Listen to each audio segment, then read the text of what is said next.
So in this Wealthsimple tutorial video, I'm going to be showing you guys how to buy Google stock in your TFSA here in Canada or your tax-free savings account here on Wealthsimple. So once you have Wealthsimple open up on your device, go into your tax-free savings account or your TFSA, then go to the bottom left and press on the magnifying glass icon.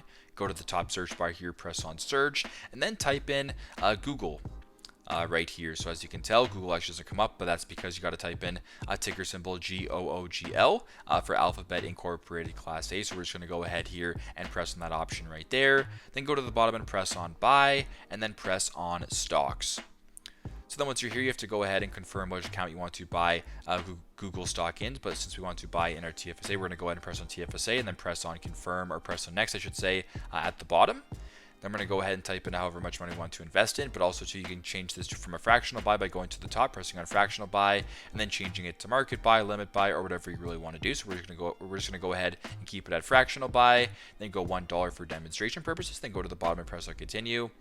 And then to confirm your purchase, go to the bottom, press on confirm order, and there you go. Now, first off, make sure that you guys are familiar with the TFSA rules and regulations, as well as the contribution room prior to making your purchase. But also, too, I hope you guys learned something in this video. Thanks again for watching, and I hope I see you in the next one.